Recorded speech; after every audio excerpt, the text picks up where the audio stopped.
Cet après-midi, je vous raconte l'un des monuments les plus emblématiques de Paris et de la France. Le siège de l'archidiocèse, c'est pas facile à dire, dédié à la Vierge Marie est l'un des sites les plus visités de notre pays aussi, qui a bien failli être réduit en cendres après un impressionnant incendie il y a tout juste 5 ans, où la véritable histoire de la cathédrale Notre-Dame de Paris.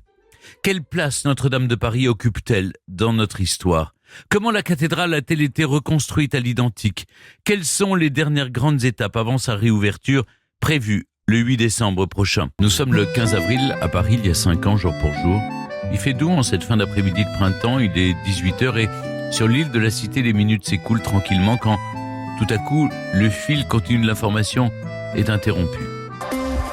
Votre grand journal du soir sur Europe 1, Mathieu Béliard. Le rappel de l'info, les dernières informations avec Marion Calais. Une épaisse fumée noire ce soir au-dessus de la cathédrale de Notre-Dame de Paris. De nombreuses vidéos diffusées sur Internet montrent des flammes impressionnantes sur les hauteurs de l'édifice, notamment à proximité de la flèche centrale. Le feu a pris il y a une trentaine de minutes dans les combles, selon les pompiers qui évoquent un incendie potentiellement lié aux travaux de rénovation de l'édifice. Nos envoyés spéciaux sont partis sur place. On les retrouvera avec vous, Mathieu, dans ce grand journal du soir.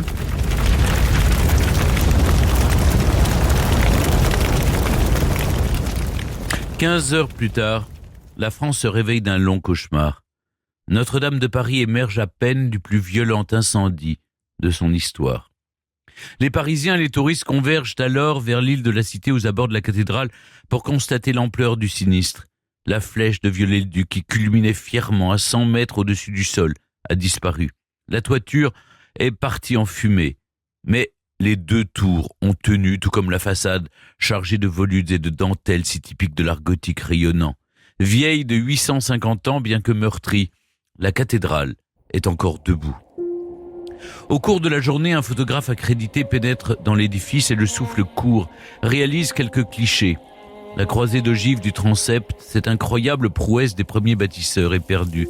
Le jour entre par cette plaie béante, par laquelle s'est écroulé tout un amas de poutres calcinées. Pourtant, mis à part le bruit des gouttes d'eau de la Seine utilisées pour éteindre l'incendie, tout est calme.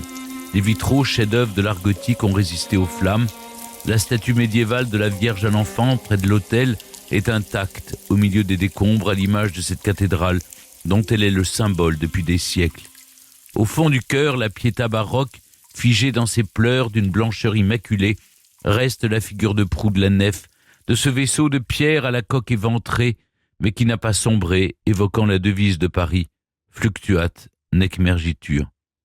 C'est à l'audace et au courage de quelques-uns que l'on doit ce sauvetage héroïque, à la détermination d'une poignée d'hommes, des soldats du feu, lancés dans une épreuve d'apparence insurmontable et dont l'énergie, l'esprit de sacrifice, la maîtrise de leur métier d'élite rappellent comme un curieux effet de miroir les compétences des premiers bâtisseurs qui ont œuvré à faire jaillir de terre ce monument en défiant toute raison. L'effroi, puis le soulagement dont témoignait alors le monde entier en cette nuit d'avril, dépasse sûrement les hautes espérances des constructeurs du Moyen-Âge qui ont tant fait pour faire rayonner cette cathédrale aussi loin et aussi longtemps que possible et dont le pari insensé, on peut le dire, fut réussi bien au-delà de leurs attentes. Un pari sur le point d'être renouvelé alors que la cathédrale, désormais à quelques mois de sa renaissance, se place une nouvelle fois au cœur de notre présent, elle qui n'a jamais été autant regardée et aimée que depuis ce moment, il y a 5 ans donc, 5 ans jour pour jour, où elle a bien failli s'effondrer, 850 ans après avoir été édifiée. Nous sommes en 1163 et quelques notables parisiens assistent à une cérémonie très particulière donnée en la petite basilique romane de leur ville, un édifice sombre et massif vieux de 8 siècles, construit sur de probables sites païens présents sur cette île centrale de la Seine qui depuis l'Antiquité forme le cœur de la cité ancestrale de Paris. Le pape Alexandre III, tout spécialement venu de Rome, s'avance pour bénir un bloc de calcaire excavé de l'une des nombreuses carrières de la ville. Une première pierre pour une nouvelle cathédrale qui, bien qu'encore chimérique, marque déjà les esprits par tous les défis qu'elle représente en cette seconde moitié du XIIe siècle. Ce projet démesuré est sorti de la tête d'un seul homme, longtemps traité de fou d'ailleurs, Maurice de Sully, l'évêque de Paris, qui bien qu'en prière exulte intérieurement. Le chantier, il est vrai, semble plus qu'ambitieux. Cette cathédrale, imaginée en l'honneur de la Vierge Marie, la mère de Jésus, oui, Notre-Dame, c'est elle, se devra d'être grandiose et devra regorger de lumière grâce aux techniques novatrices, issues de ce que l'on appelle alors l'œuvre français, qui permet d'élever l'édifice en hauteur tout en perçant davantage les façades. Du moins, en théorie, car ces techniques architecturales sont alors révolutionnaires et n'ont encore jamais été éprouvées à grande échelle. Grâce à la proximité de la Seine, d'où proviennent par bateau les matériaux, l'avancée du chantier est rapide. L'argent étant toutefois le nerf du projet, Maurice de Sully déploie toute son énergie pour récolter les fonds nécessaires. Après avoir jeté lui-même toutes ses ressources dans les travaux, il va jusqu'à payer des prédicateurs itinérants. Les Parisiens s'habituent donc à ces vagabonds qui, perchés sur leur promontoire de pierre un peu partout dans la ville, en appellent aux dons des fidèles. Hommes et femmes se mobilisent, apportent ce qu'ils ont, quelques écus, un sac de farine. La cathédrale, cette obsession sortie de la tête d'un seul homme, est en train de devenir une véritable œuvre collective. Toutefois, les acteurs principaux, les artisans, sont peu nombreux, quelques centaines tout au plus. Triés sur le volet, ses compagnons représentent une élite professionnelle. Après avoir fait connaissance, ils s'installent dans les loges, des campements provisoires au pied des fondations. Parmi les mortelliers, les plombiers, les forgerons et tant d'autres, les tailleurs de pierre jouissent d'un statut à part. Après de longues années d'initiation, ces sculpteurs qui savent donner vie à la pierre sont de véritables savants. Les mois passent. Depuis quelques jours, voici l'un d'eux qui travaille sur une clé de voûte. Ses gestes sont calmes et précis, car aucune erreur ne lui est permise. Pour éviter tout incident lors de la pose par les maçons, il doit suivre à la lettre les directives géométriques du maître d'œuvre. Toutefois, il s'est autorisé quelques fantaisies personnelles dans les finitions, avec l'ajout de quelques feuilles d'armoise.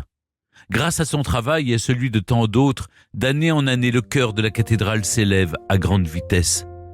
Pour la charpente, le maître d'œuvre a sélectionné 1300 chênes en périphérie de Paris, des arbres monumentaux datant de Charlemagne qui connaîtront une seconde vie en ce lieu que les charpentiers appellent la forêt. Une fois leur travail de menuiserie achevé, les couvreurs escaladent l'édifice pour y apposer des lames de plomb. Dans le jargon des bâtisseurs, ces hommes agiles qui bravent le ciel au péril de leur vie sont surnommés les chats. Les rois capétiens se succèdent et tous sans exception se passionnent pour ce chantier qui, d'année en année, semble tenir ses promesses. Chaque génération de bâtisseurs redouble d'audace. Au tournant du XIIIe siècle, la cathédrale ne cesse d'évoluer au fil des modes et des inspirations nouvelles. La façade commence à prendre vie. Les bas-reliefs du portail sud semblent figés car il s'agit du dernier vestige de l'église romane d'autrefois. Mais sur les deux autres portails en revanche, les figures sculptées se détachent de la pierre, les anges semblent se décrocher, s'envoler presque de leur tympan. Les sculpteurs à cette époque-là, au sommet de leur art, méritent bien leur surnom d'imagier, avec ces statues qu'ils peignent ensuite de couleurs vives, où les rois de Judée ressemblent à des monarques capétiens, où les femmes de Jérusalem portent la coiffe blanche, alors en vogue dans le Paris d'alors. Mais c'est avec une invention toute particulière que la cathédrale s'inscrit plus que jamais dans la modernité.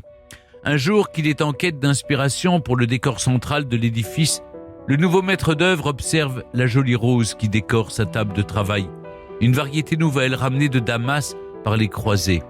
Soudain, une idée le traverse. Il se saisit de son compas et réalise un dessin visionnaire. S'ensuit alors un assemblage de vitraux de 13 mètres de diamètre qui, aussitôt installés, font grand bruit, avant d'être copiés dans tout l'Occident. Toutefois, les maîtres verriers de Notre-Dame gardent secrète la recette du bleu, qui orne leur création vitrée, un bleu obtenu grâce au cobalt. Chaque pièce vaut une petite fortune, et il faut en appeler au trésor royal. C'est ainsi qu'en 1260, Saint-Louis offre à la cathédrale la rosace du transept sud. C'est aussi sous son règne que les tours sont sur le point d'être achevées. Avec sa frêle ossature de pierre, l'édifice offre une silhouette radicalement nouvelle, visible depuis toutes les portes de Paris. Son époustouflante beauté dépasse déjà les rêves de ses premiers bâtisseurs. La cathédrale est née. Notre-Dame de Paris est totalement achevée au XIVe siècle seulement. Puis le temps passe et ses pierres se patinent. Chaque année à la Pentecôte, les fidèles montent dans les hauteurs de la nef et depuis les balcons libèrent quantité de colombes avant de jeter des fleurs par milliers. Le temps d'une journée, la cathédrale se transforme en volière, puis en jardin. Lieu de rituel, lieu de musique aussi, grâce à l'école de Notre-Dame, elle est aussi un havre protecteur au cœur d'un Paris dangereux, ce qui ne fait qu'accroître l'amour que ses habitants lui vouent. Un homme pourchassé, s'il parvient à toucher l'anneau central du portail de la Vierge, y obtient instantanément le droit d'asile. Beaucoup d'indigents ou de femmes isolées viennent y passer la nuit.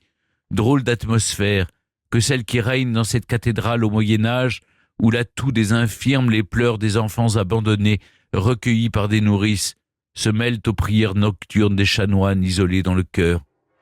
5 siècles de chrétienté passent avec lenteur, et les cloches sonnent joyeusement en ce jour de printemps 1778. Notre-Dame se remplit de jeunes femmes rayonnantes, vêtues de robes blanches et coiffées de couronnes de fleurs d'oranger. La première s'avance au bras de l'homme qu'elle aime et qu'elle n'aurait jamais espéré épouser. En ce jour de fête, Louis XVI a décidé de payer la dot de 100 jeunes filles parisiennes désargentées. Chaque couple s'avance ainsi devant l'autel, puis une fois marié s'incline devant le roi avec gratitude.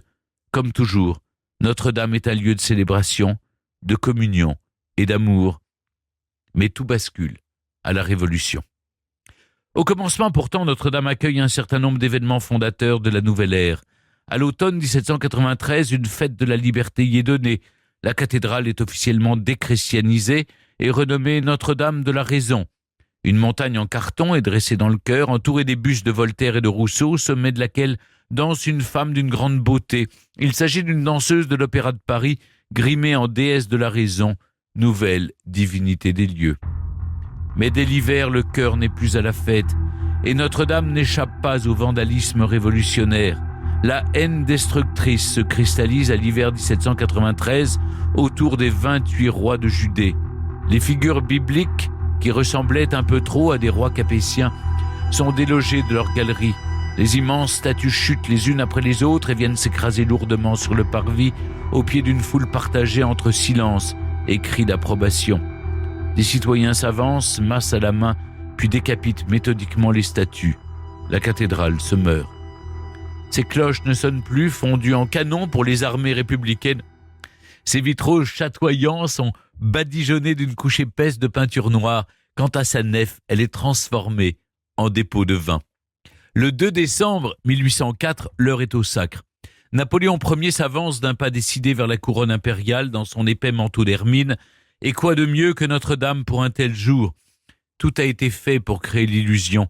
Un tapis cache soigneusement les sols abîmés, les voûtes sont dissimulées par un long voile, et les colonnes par des tentures rouges et des cartons peints imitant le marbre, un décor de stuc qui dissimule un état de grand délabrement.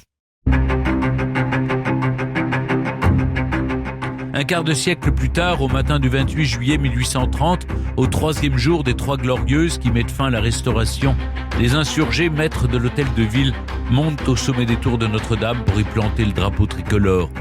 Galvanisés, les émeutiers brisent ensuite méthodiquement les vitraux qu'ils peuvent atteindre depuis la rue, précipitant la ruine de l'édifice. Notre-Dame est devenue si repoussante après cette révolution supplémentaire qu'une décision radicale est prise, la cathédrale va être détruite. Les autorités parisiennes en ont décidé ainsi. Cette terrible sentence n'est remise en question ni par le nouveau régime de Louis-Philippe, ni par les Parisiens qui ont perdu tout intérêt pour elle. Certains vont jusqu'à dénoncer sa laideur et se félicitent de la voir bientôt disparaître. Mais l'un d'eux ne partage pas leur avis et entend la sauver de ce destin tragique. Et pour cela, il a une idée. Écrire un livre dans lequel elle occupera la première place. Plutôt qu'un recueil, cette fois-ci, le jeune poète envisage un grand roman populaire. Vous l'avez reconnu, il s'agit de Victor Hugo, bien entendu, qui se prend de passion pour l'édifice et vient s'y promener seul à la nuit tombée, bravant les chutes de pierre, une lampe à huile à la main. Subjugué, il emprunte les escaliers en colimaçon, monte au sommet des corniches et des tours. Les décombres de Notre-Dame sont devenus son terrain d'exploration et d'inspiration. Son roman, fruit de ses promenades nocturnes et de ses rêveries médiévales, est publié en 1831. Dès sa sortie en librairie, Notre-Dame de Paris est un immense succès. Le Paris de Victor Hugo est réussi. La flamme est ravivée et l'amour des Parisiens pour leur cathédrale renaît de ses cendres avec tant de force qu'il se propage même au-delà des frontières de la France. Grâce au portrait vivant qu'en a fait Victor Hugo, Notre-Dame en devient plus que jamais le symbole. Et il n'est plus question de la détruire, mais au contraire de la sauver. La cathédrale l'a donc échappé belle, et ce ne sera pas la dernière fois. En 1844, le projet de restauration de l'édifice est acté. Il atterrit entre les mains d'un jeune architecte. Puisé dans ses visions romantiques personnelles issues d'un Moyen-Âge imaginé, les chimères mélancoliques d'Eugène Viollet-le-Duc apparaissent sur les balustrades de Notre-Dame en suscitant, malgré certaines critiques, l'engouement du public. En 1864, après 20 ans d'un chantier pour lequel l'architecte a redoublé d'inventivité, les travaux s'achèvent avec la reconstruction d'une flèche bien plus haute que celle qui se dressait jadis, mais Notre-Dame rayonne à nouveau. Mais 80 ans plus tard, à l'été 1944, l'île de la Cité est au centre de violents combats de rue. Par rancœur devant la défaite imminente, Hitler donne l'ordre de détruire Notre-Dame. Cependant, et heureusement, pour une raison ou pour une autre, les charges explosives ne sont pas actionnées. Le 25 août, le bourdon de Notre-Dame se met soudainement à sonner. Les troupes d'occupation allemandes de la capitale viennent de capituler. Le lendemain, la haute silhouette du général de Gaulle, parti des Champs-Élysées, approche du parvis, ignorant les inquiétudes de son état-major au sujet des Allemands en armes qui se trouvent encore à Paris et de la présence de nombreux tireurs embusqués. Le chef de la France libre s'avance dans la nef de Notre-Dame, pleine à craquer. Mais à peine l'organiste a-t-il joué les premières notes du Magnificat de la victoire que les coups de feu éclatent à l'intérieur. Pris de panique, les Parisiens se jettent alors sous les bancs en hurlant. Mais de Gaulle avance, imperturbable jusqu'au cœur, peut disposer à ce qu'on lui gâche cette fête. Malgré son flegme, la cérémonie est écourtée, au bout d'une quinzaine de minutes. Le temps est court, il a parfois été beaucoup plus long. En 1977, lors des travaux d'envergure dans le quartier de l'Opéra, les ouvriers découvrent un étrange charnier de pierre. Il s'agit de 21 des 28 têtes de la galerie des rois de Judée qui ornait la capitale, décapitées, je vous le racontais, à la Révolution. Le mystérieux entrepreneur qui a racheté les débris en 1796 les a soigneusement enterrés là au sein de sépultures individuelles dans la cour de son hôtel particulier. 7 de ces gueules cassées de calcaire sont placées au musée de Cluny où les visiteurs troublés peuvent venir observer de près les stigmates du passé. Les années s'écoulent et les cloches continuent de sonner au rythme des temps forts du pays. Les voûtes de Notre-Dame, où avaient lieu autrefois les veillées mortuaires des rois de France, accueillent aussi des hommages nationaux des présidents de la Ve République, comme elles le faisaient déjà pour les présidents. Une messe de requiem pour le général de Gaulle, des obsèques nationales pour Georges Pompidou, ou encore un hommage solennel à François Mitterrand, en janvier 1996. En septembre 2019, les obsèques officielles de Jacques Chirac se déroulent, elles, aux Invalides, et à l'église Saint-Sulpice de Paris, et pas à Notre-Dame, dont seul résonne pour la première fois depuis 5 mois le son du bourdon. Et pour cause. Le 15 avril 2019, il y a 5 ans, jour pour jour, à 18h18, l'alarme incendie de la cathédrale se déclenche. À distance de l'île Saint-Louis, nombreux sont les passants qui observent un léger nuage de fumée s'échapper des échafaudages montés à l'occasion de la restauration de la flèche. Un premier groupe de pompiers arrive sur place peu avant 19h. Lourdement chargée, la petite équipe s'engage dans les escaliers en colimaçon sans se douter que pendant leur ascension, l'incendie gagne en ampleur. Dans les rues, les passants par centaines et bientôt par milliers se figent devant ce spectacle ahurissant et sidérant. Les vélos, les voitures s'arrêtent sur la chaussée. La caporal-chef Myriam Chudzinski est la première sur la corniche et remarque que les rues en bas sont noires de monde. Tous les regards semblent rivés dans sa direction. La jeune femme se retourne et à son tour s'étonne de la violence de l'incendie. Attisées par un vent d'est, les flammes sont en train de consumer toute la toiture. Des gouttes de plomb en fusion pleuvent sur son casque argenté. La chaleur est insoutenable malgré l'épaisse tunique rouge et noire qui la protège. Un immense panache de fumée d'un jaune couleur de soufre hypnotique se dégage de ce brasier infernal qui a de quoi impressionner même les plus expérimentés des pompiers. Impuissant, acculé par les flammes, le petit groupe ne cesse de reculer encore. À 19h50, la flèche s'écroule. Europe 1, édition spéciale. Et nous sommes avec Mathieu Béliard jusqu'à 22h. Et la ville de Paris scarifiée par cet incendie sur la cathédrale Notre-Dame de Paris. Nous sommes en direct avec Emmanuel Grégoire, premier adjoint à la mairie de Paris. Bonsoir Emmanuel Grégoire. La flèche de la cathédrale Notre-Dame de Paris vient de s'effondrer sur elle-même. Oui, elle s'est effondrée il y a quelques minutes sous le poids des flammes. C'était à craindre. La charpente étant quasiment intégralement en flammes. C'est toute la superstructure qui est en train de s'effondrer sur elle-même. Chacun comprend que les dégâts seront absolument considérables. Les combattants du feu, aveuglés, n'ont rien vu, mais ils ont entendu le cri de la foule, ainsi que l'ordre de se replier qui crépite sur leur radio. Sonnés, ils rejoignent le PC du Parvis où des pompiers venus de toute l'Île-de-France sont en train de se rassembler. Passés les quelques minutes de sidération face à la gravité de la situation, ils se mettent en ordre de bataille. La chute de la flèche a été si violente qu'elle a refermé brutalement toutes les portes de la cathédrale. Les pompiers qui se trouvaient à l'intérieur ont été projetés à terre. Secourus, ils ressortent hébétés, portés par leurs supérieurs au gradé, alors qu'un torrent de braise retombe en cascade de la voûte effondrée qui prend l'aspect de la gueule monstrueuse de l'enfer. Dehors, alors que la nuit tombe dans une pluie continue de charbon, les gargouilles fumantes recrachent du plomb en fusion dans les rues. Le spectacle rappelle les visions d'Apocalypse, sculptées sur le portail par les imagiers, 8 siècles auparavant. À 21h, le feu finit par atteindre la tour nord. La situation semble désespérée. Mais les 600 pompiers déployés sur la zone restent stoïques et ne se laissent pas gagner par l'onde de terreur qui traverse la ville et même le monde tout entier qui, retenant son souffle, regarde en direction de Paris. Dans le cœur de beaucoup, tout semble perdu. Il faudrait un miracle. Dans les rues, des hommes et des femmes se mettent à genoux et prient. Le temps s'est arrêté, oui. Et l'on pourrait croire à une vertigineuse remontée dans le temps alors que la cathédrale en proie aux flammes semble sur le point de s'effondrer. Le miracle, en cette nuit, viendra de la terre et non du ciel, grâce à une force surhumaine, similaire à celle qui fit jaillir de terre ce monument. Un commando d'élite d'une 20aine de pompiers se lance à l'assaut de la tour nord pour une mission à haut risque qui, nous le savons, se solde par un succès. La dernière braise du dernier foyer est éteinte quelques heures plus tard, alors que le jour se lève.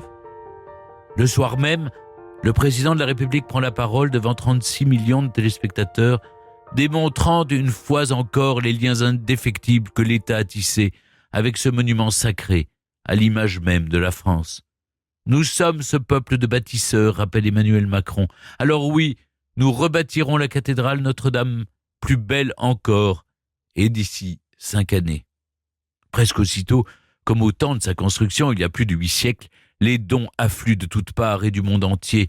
Des métiers d'excellence sont alors mobilisés. Les bâtisseurs du XXIe siècle reproduisent les gestes que les compagnons se sont transmis depuis le Moyen-Âge. Charpentiers, verriers, tailleurs de pierre, ébénistes, la cathédrale est en train de revivre un chantier historique. Les passants s'habituent peu à peu aux bâches blanches venues recouvrir l'édifice, en attendant patiemment de le voir revenir à la vie. Car depuis la première pierre posée il y a près de 860 ans, puis après toutes les autres, modelées lentement par des mains expertes, chaque pierre de la cathédrale a une histoire et chaque parcelle de pierre taillée, de verre soufflé, de fer forgé porte en elle quelque chose de vivant. Avec ces travaux d'envergure calqués sur des méthodes architecturales issues de la nuit des temps, la cathédrale Notre-Dame de Paris a une nouvelle fois tenu une promesse miraculeuse, celle de fusionner les époques, de dresser un échafaudage entre passé, présent et avenir, et d'unifier plusieurs générations d'un même peuple, d'un même monde, peut-être. Sur les poutres de la nouvelle charpente reconstruite à l'identique, les signatures discrètes des menuisiers anonymes de jadis sont inscrites par ceux qui ont eu l'honneur de reproduire leurs gestes. Et qui sait, d'ici quelques siècles, la nouvelle forêt aura peut-être trouvé son odeur légendaire de vieux chênes. Nous ne serons plus là pour le savoir. Mais nous pouvons le ressentir, car Notre-Dame a toujours su résister au passage du temps. Elle incarne l'éternité de l'art face à nos vies éphémères, celle qui devait au Moyen-Âge offrir à ses visiteurs une vision du paradis sur terre, a en quelque sorte tenu ses promesses.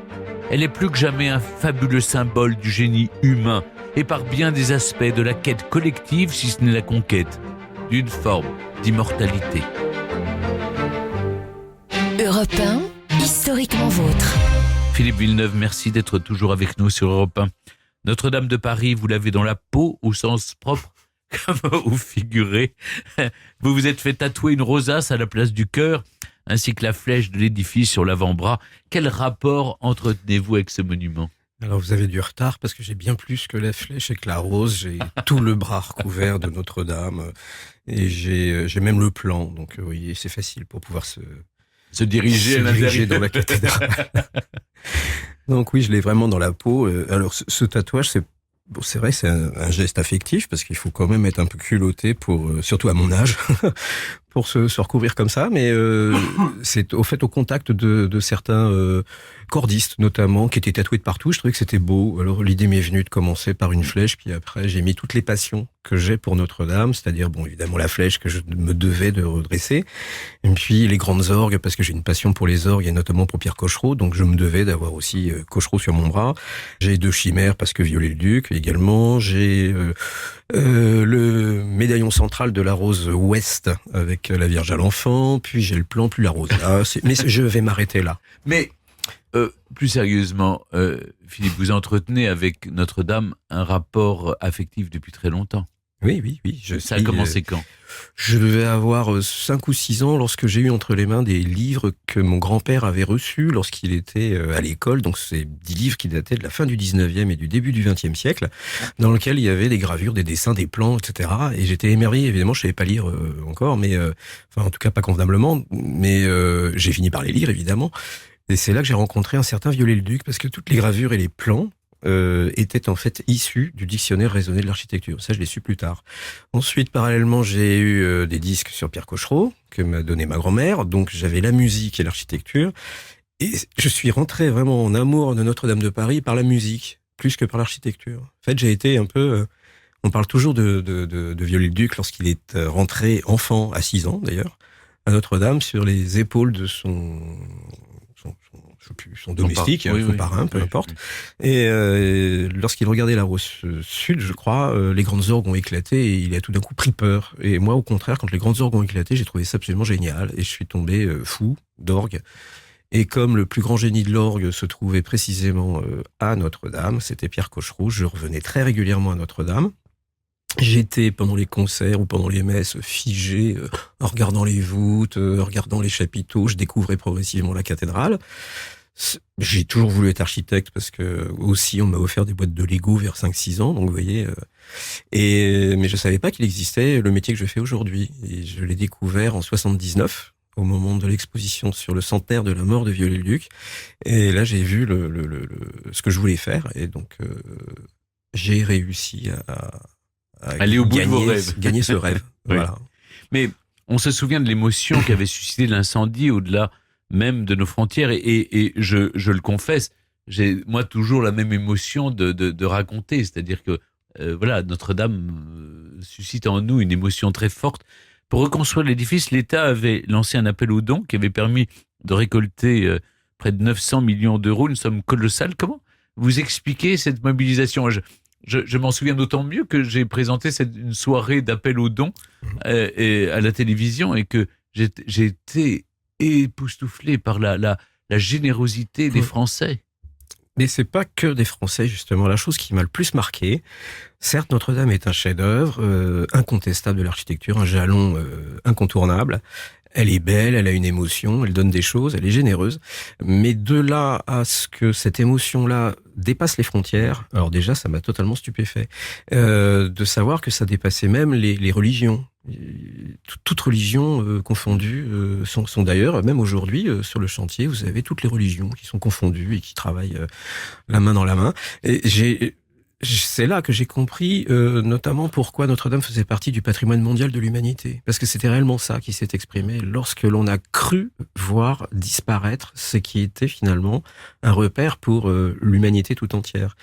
Et je ne remercierai jamais assez tous les donateurs, que ce soit les grands comme les tout petits, parce que c'est vrai que, prosaïquement, lorsqu'un architecte dispose de sommes importantes, c'est sûr qu'il a un souci en moins. C'est un souci que pour le moment j'ai pas.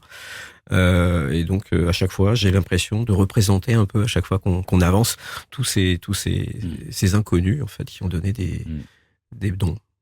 Philippe Villeneuve, au lendemain de l'incendie qui a ravagé une partie de Notre-Dame le 15 avril 2019, Vous pénétrez dans l'édifice pour y faire un état des lieux. Qu'est-ce que vous découvrez à ce moment-là à l'intérieur ?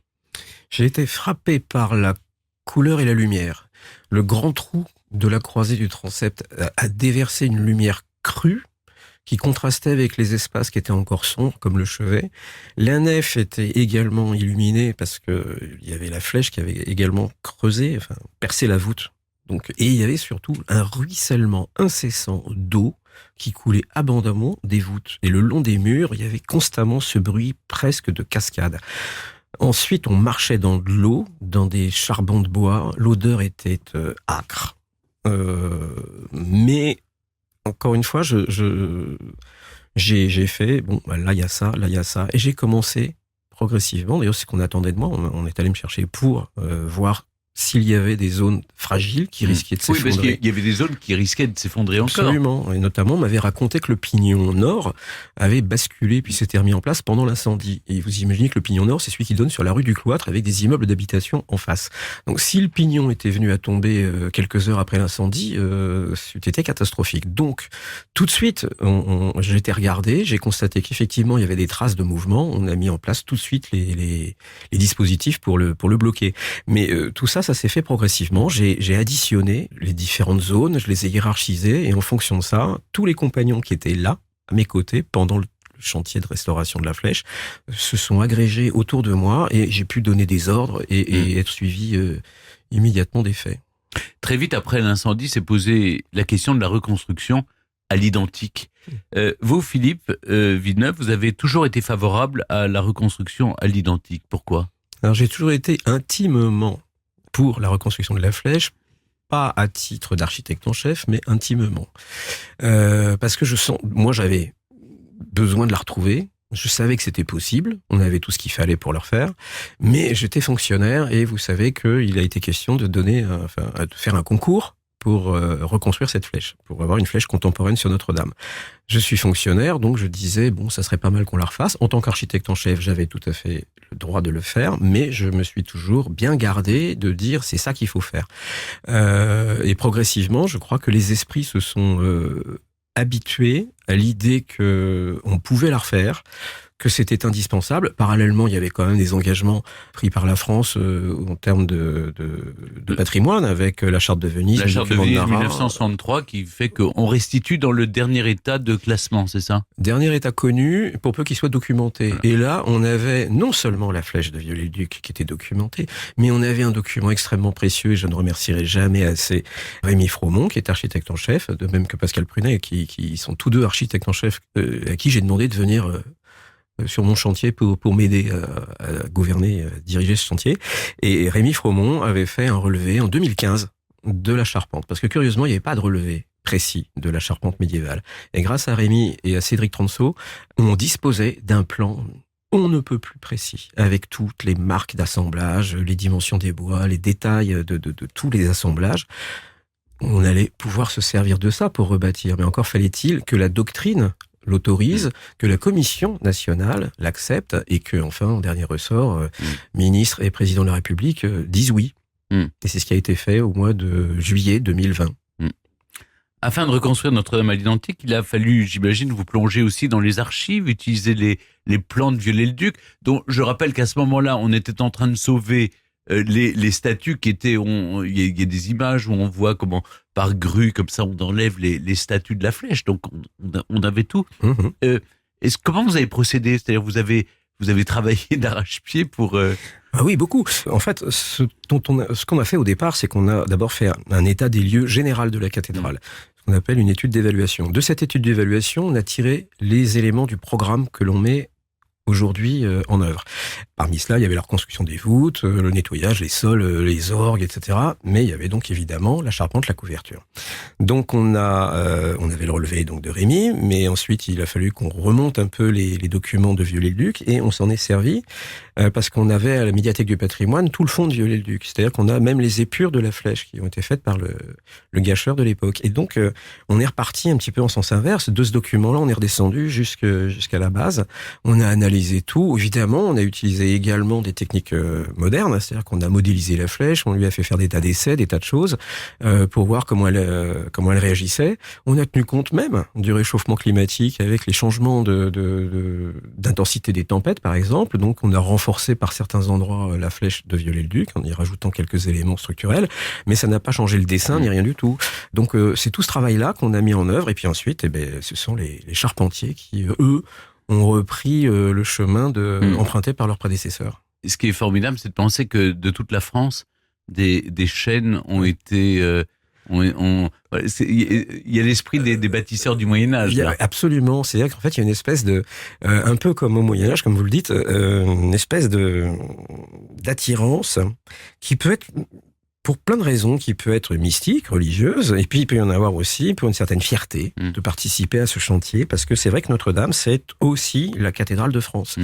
Donc tout le monde, pour peu qu'il soit touché par cette cathédrale, a eu envie d'y participer. C'est fabuleux, parce que chaque fois que dans une région de France, il y a eu un chêne qui a été coupé, envoyé pour Notre-Dame, ça faisait la une de la presse quotidienne régionale. Donc une sorte de fierté de participer, d'avoir un morceau de bois qui est à Notre-Dame. Dans mon récit, Philippe Villeneuve, j'ai évidemment évoqué les bâtisseurs de cathédrales du Moyen-Âge qui nous ont légué des joyaux comme Notre-Dame de Paris. Est-ce que vous avez le sentiment de poursuivre leur travail ? Est-ce que vous percevez vous-même comme leur héritier ? Ah bah oui, alors pas que moi, moi et ma bande de compagnons, on est complètement dans les traces des prédécesseurs, avec le respect des prédécesseurs. D'abord, on essaie de retrouver les gestes, mais on les avait pas perdus. Parce que la France est un pays traditionnellement, enfin depuis 1830 en tout cas, très jaloux de son patrimoine, qui veille sur son patrimoine. On a donc des savoir-faire qui ont été entretenus. Les deux guerres précédentes ont permis, entre guillemets, de réactualiser aussi, de réactiver certains compagnons. On n'avait pas reconstruit de voûte sur croisée d'ogives depuis fort longtemps, et par exemple les cathédrales de Noyon, de Reims, etc. ont toutes été restituées à la manière du Moyen-Âge. Et peut-être que là, cette fois-ci, dans cette restitution, il y a un élément très nouveau, c'est que on utilise les matériaux, la technique et la mise en œuvre telle qu'au Moyen-Âge. C'est-à-dire que c'est une première de réutiliser du chêne vert, parce qu'on sait que c'était du chêne qui était en bois vert, pour les charpentes médiévales, qui ont été taillées à la manière du Moyen-Âge, avec les outils du Moyen-Âge. Alors évidemment, certains grincheux disaient « vous allez faire ça en poulaine », mais ceux qui étaient moins grincheux admiraient plutôt cette volonté d'aller au bout. Et quand on dit que la forêt de Notre-Dame est reconstruite, et quand on se promène dans cette charpente, vous parliez tout à l'heure de l'odeur du chêne, ça va revenir très vite, je pense. En tout cas, cette charpente, elle vibre, elle est vivante, quand vous regardez les bois, vous voyez chaque centimètre a été façonné par une main de compagnons. Combien de mains ? C'est-à-dire, on se pose souvent la question, combien de personnes œuvrent depuis 5 ans à la reconstruction de Notre-Dame et combien de corps de métier ? Alors, tout est cumulé. Vous pouvez avoir environ 2500 personnes qui œuvrent sur ce chantier. Mais quand je dis 2500, ça peut aller de la personne qui entretient, de l'entretien des algécos, de la bande, ou qui entretient le chantier. Et puis, ça va ensuite jusqu'au maître verrier, jusqu'au doreur, etc. En passant par, évidemment, les charpentiers, les couvreurs. Les maîtres verriers, par exemple, ils sont intervenus lorsqu'on a déposé les vitraux en urgence. Donc, vous aviez une fourmilière d'ateliers qui avait été réquisitionnés pour ensuite déposer les vitraux. Puis ensuite, c'est parti dans leurs ateliers, ils ont été restaurés, et ensuite on a eu à nouveau une fourmilière de maîtres verriers qui sont arrivés à Notre-Dame pour reposer les vitraux l'année dernière. Donc vous voyez, il y a des échanges, il y a des passages, tout d'un coup on est rempli de charpentiers, comme ça a été le cas. Là, les derniers sont partis il y a quelques semaines, après la pose du bouquet sur la nef. Vous avez également les tailleurs de pierre qui vont revenir, puisqu'on va rebâtir dans quelques semaines également la voûte de la croisée du transept. Les échafaudeurs ne nous ont jamais quittés. Mais vous voyez, donc ça fait une ruche industrieuse qui travaille. Philippe Villeneuve, dans 8 mois, Notre-Dame de Paris sera officiellement réinaugurée en quelque sorte. Quelles sont les grandes étapes jusque-là ? Alors, comme j'en parlais tout à l'heure, il faut reconstruire absolument la voûte de la croisée. Et comme vous le savez, peut-être, l'échafaudage qui est monté à 100 mètres du sol prend racine sur le sol de la cathédrale, c'est-à-dire qu'il traverse la voûte. Il y a 600 tonnes d'échafaudage, donc on est en train de les descendre pour dégager la flèche, mais il faut surtout alléger l'échafaudage pour qu'il ne repousse plus au sol, mais simplement sur les murs et en même temps sur la charpente. Si bien que l'échafaudage de la croisée va être, lui, un petit peu allégé et on va pouvoir rebâtir la voûte. Une fois que la voûte est terminée, on enlève l'échafaudage, on refait sol, on fait le podium, on astique un petit peu, on pose l'autel et on donne la cathédrale au clergé affectataire. Et après, il y aura encore, il faudrait continuer, les chapelles. Tout n'est pas fini, il y a encore... Alors l'intérieur sera terminé, toutes les chapelles, tout ça sera terminé, il n'y aura plus de travaux à l'intérieur. En revanche, le programme de travaux, il s'étend au-delà, dans 2024, 2028, 2030, bon. Et notamment est programmée la restauration du chevet. Mais ça, c'était des travaux qui étaient programmés avant l'incendie. Donc il va y avoir le chevet, la sacristie, le presbytère, et puis ensuite des études sur les transepts, donc avec les grandes roses, qui seront programmées, et puis ensuite les travaux se poursuivront. Puis moi, je finirai par tirer ma révérence à un moment donné, et puis je donnerai les clés à mon successeur, enfin, qui sera désigné par le ministre. Donc le chantier va continuer pendant quelques années. Il y a aussi le parvis de Notre-Dame, la ville de Paris et aussi ces projets. Et tout ça va faire que vraiment toutes les activités vont se croiser, tout va se croiser. Et puis on espère le musée de l'œuvre aussi. Ah bah ça c'est à l'Hôtel-Dieu. Si vous voulez, on dit souvent, et j'aime pas trop le dire, mais c'est quand même une réalité, l'incendie aurait été une opportunité pour restaurer la cathédrale de fond en comble, lui rendre une dignité qu'elle avait un peu perdue parce que vraiment elle était d'une saleté. Y compris les arcs-boutants avec Les arcs-boutants, oui, feront partie des travaux du chevet. On va en reconstruire une dizaine à peu près pour le chevet. Parce que, pour l'anecdote, Viollet-le-Duc a reconstruit tous les arcs-boutants datant du Moyen-Âge ou du XVIIIe. Et à l'heure où je vous parle, il n'y a déjà plus un seul arc-boutant de l'époque de Viollet-le-Duc. Ils ont tous été changés de manière régulière par mes prédécesseurs. Et donc là, je vais utiliser l'opportunité d'avoir les moyens, pas financiers seulement, mais techniques, puisqu'on a les arcs-boutants sont sur cintre, donc je vais m'en servir. Enfin voilà, ça va continuer. Il y a une image qui nous a marqué lors de l'incendie de Notre-Dame, Philippe Villeneuve, c'est quand vous avez sorti des décombres le coq placé par Viollet-le-Duc au sommet de la flèche. Il est malheureusement trop abîmé, je crois, pour retrouver sa place 5 ans plus tard. Est-ce qu'il sera présenté comme stigmate de l'incendie au sein de la cathédrale ? Alors, peut-être pas au sein de la cathédrale, peut-être dans un premier temps, parce que justement, le musée de l'œuvre est quelque chose qui a enfin refait surface, mais de manière vraiment beaucoup plus aiguë, parce que notre chantier a généré beaucoup de déposes, de sculptures. On a également retrouvé, au moment des fouilles sous la croisée du transept, un trésor formidable que sont les éléments sculptés du jubé, c'est-à-dire la clôture de pierre qui fermait le chœur liturgique du reste de la cathédrale, et un peu à l'image de ce qu'on a préservé, les murs de clôture côté nord et côté sud du chœur. On a retrouvé ces sculptures dans un état de fraîcheur, avec la polychromie d'origine, en morceaux évidemment. Mais tout ça, faut pas que ça reste en caisse, il faut le présenter, il faut qu'il y ait un lieu. Puis il faut surtout un lieu où 13 millions de visiteurs sachent où ils sont.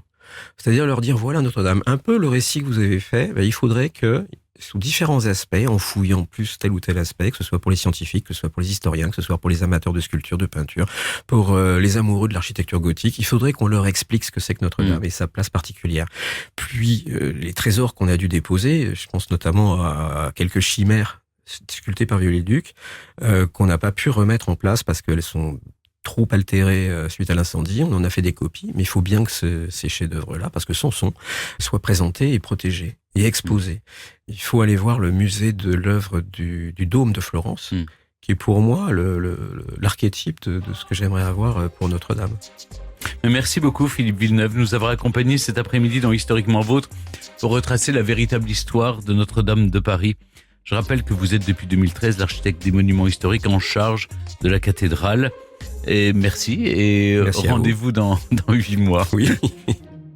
Historiquement Vôtre sur Europe 1 et en podcast sur europe1.fr.